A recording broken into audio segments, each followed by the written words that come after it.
आचार्य सिंह जी समय समय पर कैसे कैसे उदाहरण देते हैं। एक बार की ही बात है कि जब गुरुदेव ने हम लोगों को 4-5-6 महीने देख लिया और धवला जैसे महान ग्रंथों का वो शुरुआत से ही स्वाध्याय कराने लगे, कुछ भी समझ में नहीं आता था, एक शब्द समझ में नहीं आता था। बस जाते थे, हाथ जोड़ के बैठे रहते थे, ओकारम बिंदु संयुक्तम किया, उन्होंने पढ़ा, हमने सुना और चले आए। समझ में कुछ भी एक शब्द नहीं आता पुस्तक का। आचार्य सिंह जी बार बार हम लोग का चेहरा देखते रहते थे कि पीछे जो लोग बैठे रहते हैं इनको ये भाषा समझ में नहीं आती, ये आगे वालों ने अभ्यास किया है, इनको तो समझ में आती है, पीछे वालों को कुछ भी समझ में नहीं आता। आचार्य सिंह जी ने एक दिन हम लोग को सबको पास में बुलाया और पास में बुला करके गुरुजी बहुत ऊंची बात कहते हैं। गुरुजी कहते हैं, आशा नाम मनुष्याणाम काचिद आश्चर्य संखला यया बद्धा प्रधावंती मुक्तास तिष्ठन्ति पंगुवत। एक श्लोक बोल दिया, सुभाषित है, उस सुभाषित में बोल दिया एक आशा नाम की एक श्रृंखला है, बेड़ी है आशा नाम की, काचिद आश्चर्य श्रृंखला। उस आशा की बेड़ी से जितने भी मनुष्य इस संसार में बंधे रहते हैं, जब तक आपको किसी चीज से आशा रहती है तब तक यया बद्धा प्रधावंती, उससे जो बंधा है आशा से वो हमेशा दौड़ता है। आशा है तो दौड़ते हैं, आशा नहीं रहेगी तो आपकी दौड़ खत्म हो जाएगी। यया बद्धा प्रधावंती मुक्ताश तिष्ठन्ति पंगुवत। और जिसने किसी से आशा छोड़ दी उसी वक्त वो बिल्कुल पंगु होकर के, जैसे लंगड़ा हो गया है, चलने की सामर्थ्य नहीं है और चुपचाप एक स्थान पर बैठ जाता है। आचार्य सिंह जी हम लोगों को ये 2 पंक्ति सुना करके कहते हैं कि मुझे दिखाई देता है आप लोगों को समाइक करते नहीं बनती, मुझे ये भी दिखाई देता है कि आप तप में प्रवीण नहीं हैं, मुझे ये भी दिखाई देता है कि आपको पुस्तक पढ़ते वक्त कुछ समझ में नहीं आता है। शुरुआत का दौर था, उस समय की बात थी। उस समय गुरुदेव कहते हैं कि तुम्हें तप करते नहीं बनता, तुमसे स्वाध्याय नहीं आता, तुमसे जो है आपने सामायिक में तुम्हारा उपयोग नहीं लगता है, ये मैं सब देख रहा हूं, लेकिन उम्मीद मत छोड़ देना। उम्मीद करना कि एक दिन सामायिक आएगी, एक दिन स्वाध्याय आएगा, एक दिन तप करते बनेगा। क्योंकि हमने उम्मीद छोड़ी तो यया बद्धा प्रधावंती मुक्ताश तिष्ठन्ति पंगुवत। आशा रखो अपने जीवन के अंदर कि आज नहीं तो कल, कल नहीं तो परसों। जैसे दुनिया भर के लोग हैं अपने धन को पाने के लिए बार बार उसके पास जाते हैं, ऐसे ही बार बार सामायिक के पास जाओ, स्वाध्याय के पास जाओ, पुस्तक के पास जाओ, तप के पास जाओ, संयम के पास जाओ, विनय के पास जाओ। आज नहीं मिलेगी तो कल मिलेगी, कल नहीं मिलेगी तो परसों मिलेगी, लेकिन मोक्ष मार्ग पूरा का पूरा आशा पर टिका हुआ है बंधु। आप लोगों को सिर्फ एक आशा है घर के अंदर, कोई आपका पैसा मार तो ले, आप उसका कभी चेहरा नहीं भूल सकते, बाकी आप सब भूल जाएंगे। यहां गुरुदेव कहते हैं कि दुनिया में, संसार में रहने पर तो आपको सिर्फ एक चीज के लिए पीछे भागना था, यहां पे आपको कई चीजों की आशा जीवन में कभी भी नहीं छोड़नी है, कभी भी नहीं छोड़नी। कभी भी साधु ने सामायिक की आशा नहीं छोड़ी। आज सिद्ध नहीं हुई तो कल होगी, कल सिद्ध नहीं हुई तो परसों होगी, परसों सिद्ध नहीं हुई तो नरसों होगी, हो जाएगी। हम उसके लिए निरंतर प्रयास में रहते हैं। स्वाध्याय में कई बार कुछ समझ में नहीं भी आता है, लेकिन गुरुदेव कहते हैं विनय भी हो रही है, आप उनकी भक्ति और बहुमान भी कर रहे हैं, उनकी पूजा प्रशंसा और पूछ भी रहे हैं। आज नहीं तो कल आपको वो चीज भी सिद्ध हो जाएगी। आज नहीं हो रही है, लेकिन गुरुदेव कहते हैं हो जाएगी। जीवन में जब कुछ भी नहीं बचता, साधु जीवन में भी कई बार ऐसा लगता है कि इतने दिन हो गया है करते करते, उसके बाद भी किसी चीज की सिद्धि नहीं हो रही है, उस समय भी गुरुदेव कहते हैं जीवन में जब कुछ भी नहीं बचता उस समय एक चीज बचती है अपने हाथ में, जिसका नाम पुरुषार्थ है।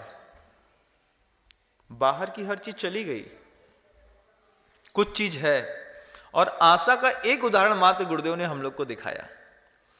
गुरुदेव ने कहा कि एक राजा था और उसके मंत्री ने कोई भ्रष्टाचार कर दिया, तो भ्रष्टाचार करने पर उसको मृत्युदंड मिल गया।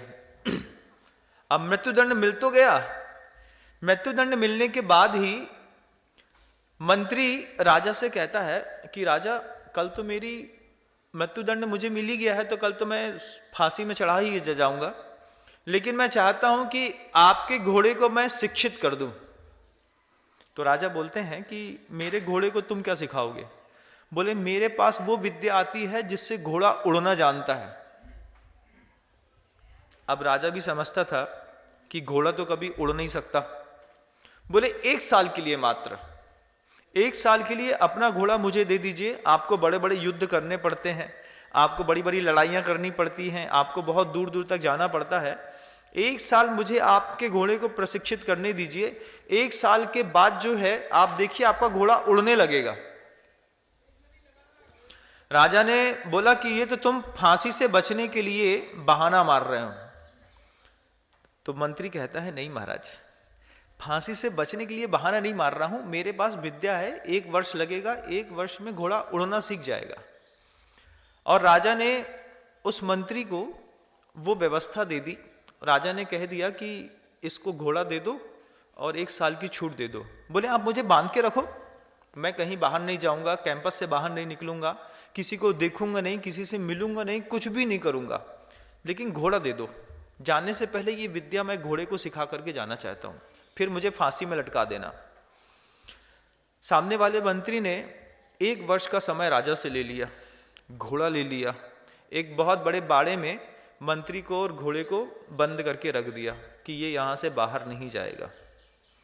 अब वही राजा का पुत्र आकर के धीरे से मंत्री जी से पूछता है कि मंत्री महोदय, घोड़ा कभी उड़ तो सकता नहीं है, ये बात तो पक्की है। अब आपने राजा से कह दिया है कि घोड़ा उड़ता है, कैसे उड़ेगा, आप हमें समझाइए। मंत्री अच्छी बात कहता है। मंत्री कहता है, राजकुमार, मुझे भी पता है घोड़ा कभी उड़ नहीं सकता। फिर आपने राजा से झूठ क्यों बोला? बोले, मैंने झूठ नहीं बोला, मैंने 1 वर्ष का समय लिया है। 1 वर्ष में मेरी मृत्यु तो 1 वर्ष के लिए तो बच गई। अब 1 वर्ष में 4 घटना घटने वाली हैं। अगर आशा है आपको तो, अगर आशा ही नहीं है तो कोई घटना नहीं घटेगी। तो राजकुमार मंत्री से पूछता है, 1 वर्ष में क्या घटना घटने वाली है? 1 वर्ष में हो सकता है इस घोड़े को सिखाते सिखाते मैं ही मर जाऊं, तो कम से कम मुझे फांसी का दुख नहीं झेलना पड़ेगा। हो सकता है 1 वर्ष में राजा ही मर जाए तो मेरी फांसी रुक जाएगी। हो सकता है 1 वर्ष के अंदर ये घोड़ा सही में उड़ना सीख जाए, तो भी हो सकता है। 3 घटना तो सामने दिख ही रही है। और ऐसा भी हो सकता है कि 1 वर्ष के अंदर मैं इसको सिखाऊं और सिखाते सिखाते घोड़ा ही मर जाए। घोड़ा भी मर सकता है, मैं भी मर सकता हूं, राजा भी मर सकता है, और चौथी बात है कि घोड़ा उड़ना भी सीख सकता है। तो राजकुमार उस मंत्री का उत्तर सुनकर के पूछता है, आपको क्या लगता है?